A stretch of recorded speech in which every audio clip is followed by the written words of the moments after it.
Le compte à rebours est lancé, J-16 avant le fameux Brexit, le divorce entre l'Union européenne et la Grande-Bretagne. Mais y aura-t-il un accord ou pas?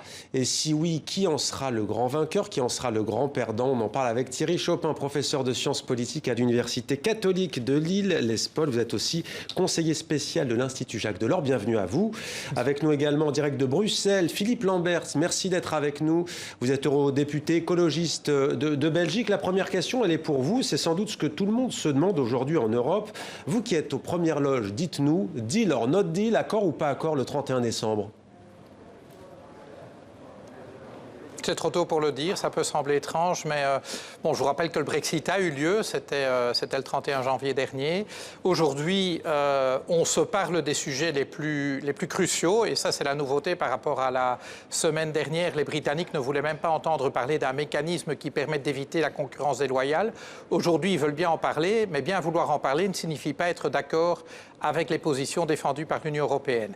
Là-dessus, comme sur la pêche, les positions sont encore très éloignées, et donc je ne peux pas vous dire s'il y aura un accord. Mon sentiment à l'heure où on se parle, c'est que le gouvernement britannique voudrait bien un accord, mais je ne suis pas sûr qu'il voudra payer le prix que cet accord exigera. C'est quoi le prix à payer Thierry Chopin, selon vous? Je crois que le prix, en fait, n'est pas qu'un prix économique. En fait, je crois que c'est un prix politique, un coût politique pour Boris Johnson. Je crois que c'est ce qui explique, comme le disait Philippe Lamberts, en fait, que la décision, je crois, du point de vue du Premier ministre britannique, n'a pas encore été prise. Est-ce qu'il sera capable, finalement, d'accepter un accord avec l'Union européenne et donc d'obtenir et de signer un compromis avec cette Union européenne qui pourrait très bien être synonyme de compromission vis-à-vis de la branche la plus dure des conservateurs. Mais c'est compliqué pour lui parce que ce qui se joue là, c'est pas juste pour un an. On est bien d'accord, hein, qu'on comprenne bien. Est-ce que c'est pas là le piège au fond de ces négociations? Ce qui se joue là, c'est effectivement la redéfinition de la nature des relations commerciales entre l'Union européenne et le Royaume-Uni pour les années à venir. Donc l'enjeu, il est très important, à la fois pour le Royaume-Uni, mais aussi pour l'Union européenne et notamment pour certains de ses États membres sur tel ou tel sujet, comme sur la question de la pêche, pour un pays comme la France, par exemple. Ouais. Philippe Lamberts, on le sait, hein, la Grande-Bretagne, pour être plus précis, le Royaume-Uni de Grande-Bretagne et d'Irlande du Nord fait partie des plus grandes puissances du monde, qui a l'arme nucléaire. Il n'y aura d'ailleurs plus que la France qui aura l'arme nucléaire une fois que la Grande-Bretagne sera sortie. Mais comment ce pays, qui exporte 47% de ses produits au sein de l'Union européenne contre 8% seulement des marchandises outre-Manche pour les 26 autres pays d'Europe, comment ce pays résiste-t-il autant à l'Union européenne ?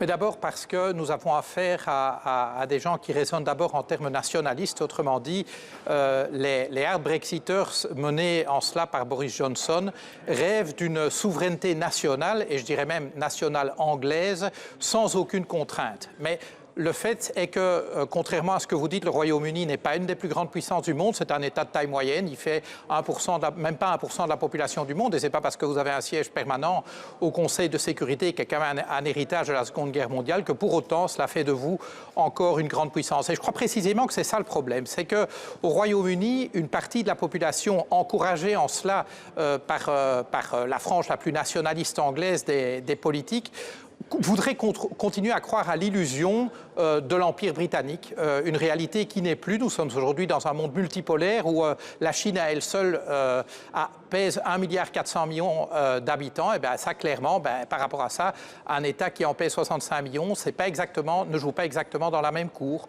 Voilà. Et donc se résoudre à cette réalité est quelque chose qui est très difficile pour des pays qui ont été un temps des superpuissances, voire l'hyperpuissance mondiale. À l'époque de la grandeur de l'Empire britannique, le Royaume-Uni, on pouvait le considérer comme l'hégémon de la planète. Ce temps n'est plus. Le problème de Boris Johnson, c'est qu'il a très longtemps promis, et encore récemment, aux Britanniques qu'il y avait moyen d'avoir le beurre et l'argent du beurre, c'est-à-dire d'avoir le beurre, c'est-à-dire l'accès au marché européen, et l'argent du beurre, c'est-à-dire la liberté de réguler comme on voulait.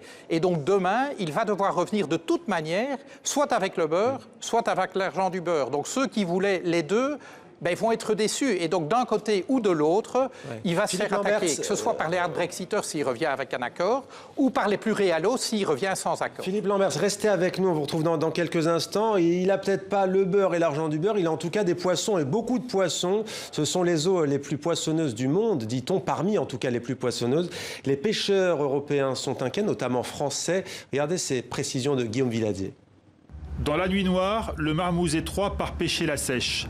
Cap sur les côtes britanniques, tant que c'est encore possible. Depuis des décennies, les leprêtres, pêcheurs de père en fils, jettent leurs filets dans ces eaux parmi les plus poissonneuses au monde. Mais à partir du 1er janvier, le Royaume-Uni veut reprendre, conséquence du Brexit, le contrôle de sa zone économique exclusive, jusque-là partagée avec les autres pays de l'Union européenne.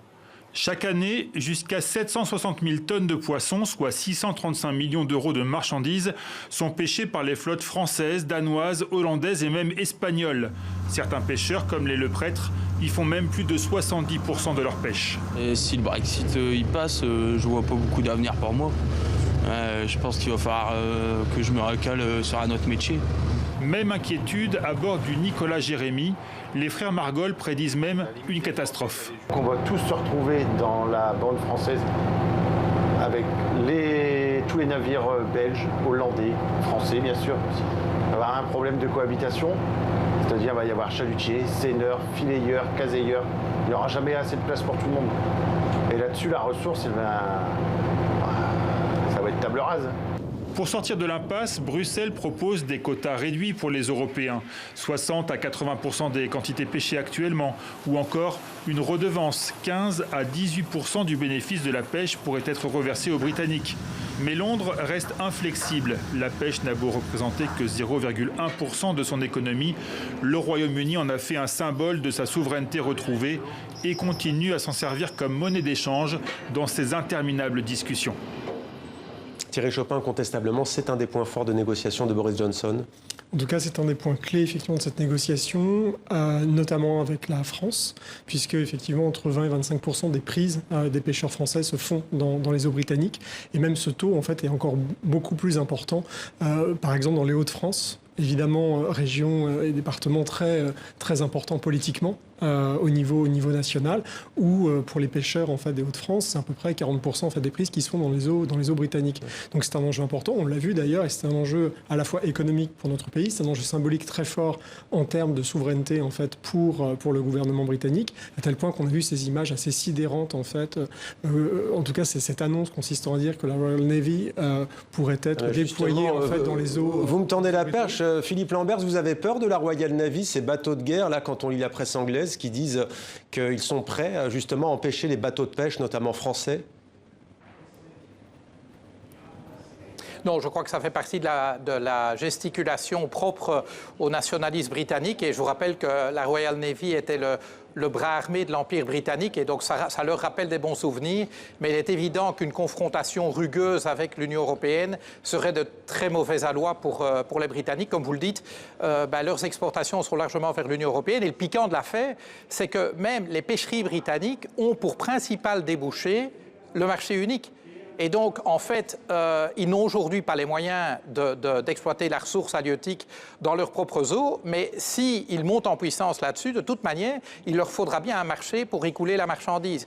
Et donc, ils doivent rester en bon terme avec l'Union européenne. Alors, bien sûr, on peut toujours rêver d'exporter du poisson en Australie, mais vous imaginez ce que ça représente en termes énergétiques à une époque où nous allons devoir très sévèrement couper dans nos émissions de CO2. Et donc ça, c'est un scénario qui n'a évidemment pas beaucoup de sens. En commerce, la géographie est un paramètre déterminant. On fait d'abord du commerce avec ses voisins.